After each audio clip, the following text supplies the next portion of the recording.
quiet man and an O'Hara, a couple of unlikely road trippers, and a couple of long-divided best friends, our wee bit Irish President Obama, and Martin Sheen as a bit of a problematic parish priest. The 13th Annual Irish Film Festival kicks off tonight. Here's a little romp through this year's highlights.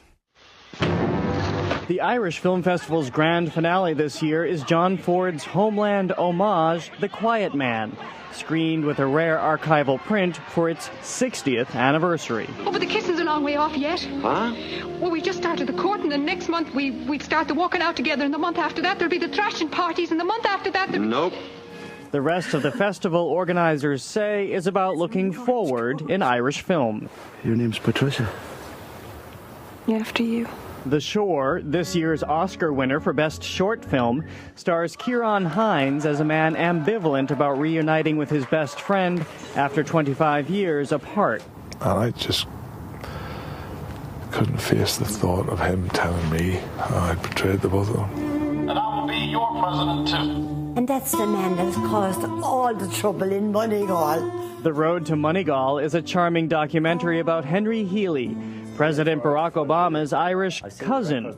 The president's sixth great-grandparents were born here in Moneygall, and the film traces Healy's 4-year effort to bring Obama home, as it were. In 2007, a tentative link was established between a tiny village in County Offaly, a relatively unknown senator from Chicago, and a 22-year-old plumber's clerk.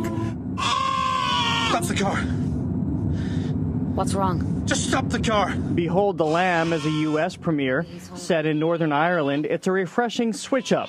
Rather than a drama about the region's violent times, it's a black comedy about a most bizarre road trip. How do I know that you even have any money?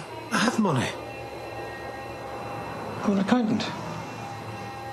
You don't look like an accountant.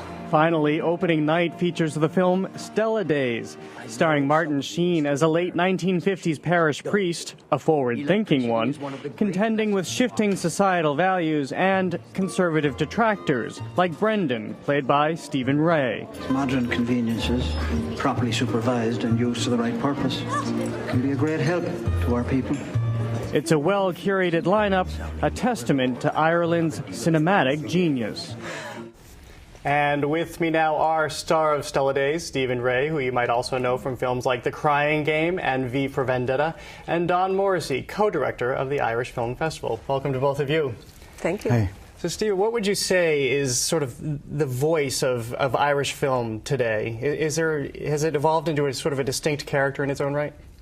I don't know if you could describe it like that. It has staggered about a bit, you know, and is usually, you can only be defined by the work of several quite important directors, you know, Neil Jordan, Jim Sheridan, and Terry George, you know. So it kind of, because of the financial situation, I think it's not as solid as it might be. I don't think the film industry anywhere ever is, but I think it, you know, it's very forward-looking. It's very optimistic. And our country, in spite of the economic setbacks, has a great sense of optimism about it, and I think that's mirrored in the industry. Well, one thing I noticed that's universal in all of the films that we just featured, and I looked at almost all of them, and I watched all of your film, which I loved, is that in each of them there's a sense of community. Whether it's a short film, a documentary, The Quiet Man, they all are about community. Yeah, that is true. There's no question about that, Ireland has a strong sense of community. That can work against you as well, of course. You know, it's hard to escape, you know. But, and also, you know, an Irish movie or an Irish play will always be funny. Even if it's about something serious, we can't see life as not being anything but funny. So, Don, when you're going through all of these films, and you're pretty much looking at everything, and you're often, I should mention, the one to premiere films here, and you're the one to introduce films that later go on to great success. We first see here in Boston, but what are you looking for when you're selecting your films? A good story. You know, I think that's well, you know, Irish cinema is global cinema. You know, it tells a good story, and that's what we're looking for. And of course, you know, it's nice when you have a well-known face in the film, because that also helps elevate it. So, you know, those are the two things. A good story and well made, of course. You know, the production values are very high in Ireland now compared to what we saw 12, 13 years ago when we first started. Definitely on the up where it comes to that. How much of an, you just mentioned that the comedy is always in Irish films, but how much of an edge is also there? Because you definitely get that feeling, particularly with some of the directors that you just mentioned, and certainly in films that you've been in, like The Crying Game. Yeah, well, yeah, because we've had our troubles, you know, and they haven't just been the troubles of the last 40 years, there's been 400 years of troubles, so we do have an edge, that's for sure. But, you know, as Beckett said, nothing is funnier than unhappiness. So we kind of do that, you know.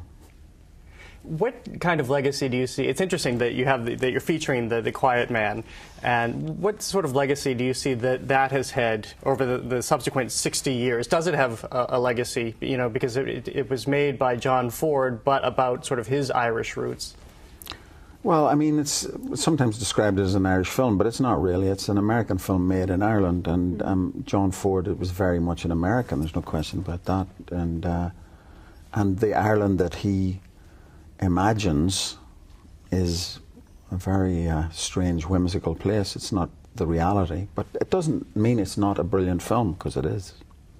And have you checked in with Maureen O'Hara, who people will probably be delighted to know is alive and very much well? Actually, we have a little surprise for people this weekend. Maureen O'Hara has actually recorded a special message for the audience on Sunday. And as you may not have known, but we also have Dreaming the Quiet Man, which is the documentary about the making of the film.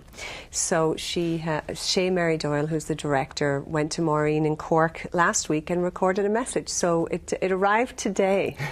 So people will have to come to the film festival to actually see her and hear her. So. And she's well, and she looks well? She's well. She's great. Terrific. Yes, she's doing really well. She's a fantastic woman. Yeah. Is she? Full of energy. Oh, yeah, tremendous she is. Woman. Yeah. How old is she now? I think she's 80. Is she in her 80s? More. She's in her early 90s. I don't know what she owns up to, but it's more. So films like Road to Moneygall, I mean, yes. and you have Henry Healy, President Obama's cousin, coming. We do. I mean, that's such an interesting story. And I mean, how much did that captivate? I mean, you were just telling me that right before we started taping that you met the president when he came. I mean, I guess Ireland is small enough that you could have that experience, that's but true. Not to say that you're not prominent, of course. No, but it's true. It's a very intimate experience, and I think he loved it, you know, and Mrs. Obama loved it too. It was a fantastic day and very good for the country, and it's kind of hilarious that he's got an ancestor from Moneygall, isn't it? who's a pretty ambitious guy in his own right. Yeah, he was actually at the White House earlier this week when the Taoiseach gave the bowl of shamrock to President Obama. Henry was there, and the actual president gave a shout out to him in the room. So yeah, he's pretty prominent now. You know. That's good. And so, just quickly, all of the events happened over the course of this weekend, and they're at the Brattle Theatre in Cambridge and at the Somerville Theatre. Yes, opening night tonight at the Brattle, and then we go to the Somerville Theatre for the entire weekend. And I just would like to say, I really want to say thank you to all of our sponsors, because without them we wouldn't have a film festival, and all of our guests who come over for that festival. All right, well, Stephen Ray, Don Morrissey, thank you both for coming. It's a fantastic collection. I really enjoy looking at all of them. Again, especially your film Stella Days. It's so charming. Okay, thanks very much. And that is all for Greater Boston. I'm Jared Bowen. Good night.